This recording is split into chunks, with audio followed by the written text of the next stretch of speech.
Cyber Skull Media.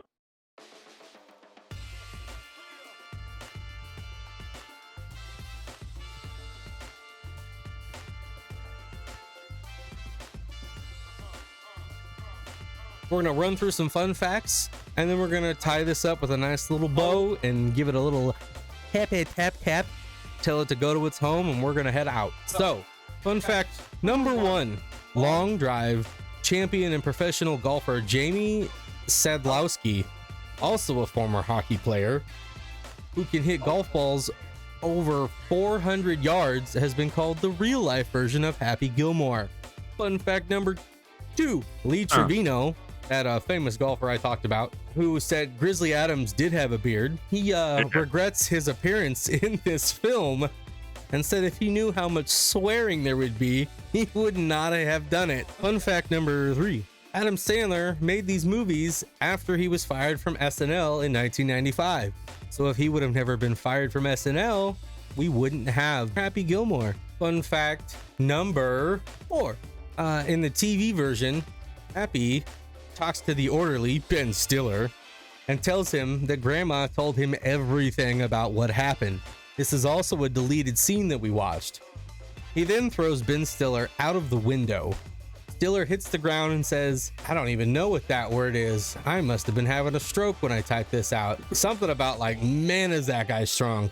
And then all the old people come out of the nursing home and beat the crap out of him. Yeah, jumping. Fun fact number 5. Julie Bowen later revealed on Access Hollywood that there's a deleted segment in the Happy Place scene where she made out with the dwarf dressed as a cowboy. Hell yeah. So you're saying there is a chance. There's a chance. Maybe. Maybe. Nah, you won't find that on Swirl. No. Hey, swirl aside. Julie Bowen, call me. Yeah, she really hasn't changed at all. I mean, you'd be making out She's with 1996 more version. attractive. Yeah, well, that's probably true. Yes. Hey, girl, wanna go to your happy place? Our next fun fact. In 2016, Vern Lundquist stated he still gets a monthly $34 check from the Screen Actors Guild for his appearance in this movie. I'm like, well, hey, that's an easy $34 a month.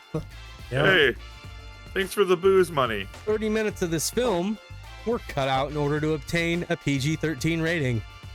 And now I want to see those 30 minutes that made it an R. Well, that's great. It would probably be the sex hotline working stuff. Like, yeah. How long scenes are. Yeah. Until you really like pay attention to it. Like, you know, it goes by like quick, but like that's 5 to 10 minutes. You just want, you know what I mean? Like, you don't realize how long a scene really is. Our next fun fact. Originally, Happy was not supposed to fight Bob Barker. He was supposed to fight Ed McMahon. But when Adam Sandler and the director, Dennis Dugan, offered a role to McMahon, he declined because of the film's profanity and crude humor. My gosh. Seems to be a pattern. See, now, if you think about it, though, this could have been before the half hour was also cut. Right. Like, you're talking about, like, because, you know, they might have made a lot of changes for, like, these things to happen. You know, so, like, you could be talking about the rated R 2-hour whatever version of the movie where they're like, that's too much profanity, that's some crazy raunchy. 1996, like, things were a lot different, you know, for Pineapple Express before. Like, it's, you know, just terrible takes. Next, we had a German golfer named Martin Kamer who tried a happy style approach during the long drive competition of the 2015 PGA Championships. So actual golfers have tried his approach. Our next fun fact, Gilmore's bull dance, where he gallops down the fairway while miming riding his driver, was famously reprised by a PGA Tour golfer named Boo Weekley during his 2008 Ryder Cup singles match, playing for Team USA against England's Oliver Wilson, playing for Team Europe at Valhalla Golf Club in Louisville. Valhalla has a golf club! Hell yes! Weekley replicated it after his tee shot on the first hole and went on to defeat Wilson 4-2, with Team USA winning 16.5 to 11.5 for their first Ryder Cup victory since their famous comeback in 1999. So Happy Gilmore led to Team USA beating Team Europe.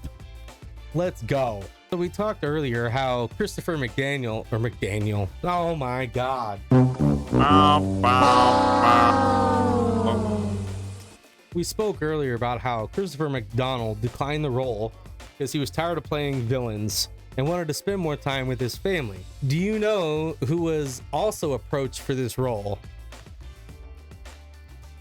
Kevin Costner. Hey. But Kevin Costner turned it down in favor of another 1996 golf-themed comedy or rom-com called Tin Cup, which I've never seen. Have you? I've never seen Tin Cup. Never seen Tin Cup. What? Never seen it. Tin Cup is a really good movie. Well, we'll have to watch it then. Yeah. That's actually really weird that you guys haven't seen a movie that I have, because normally it's the opposite. You guys say movies. I said and I've seen like, parts of it. Yeah. Oh, yeah. Truth.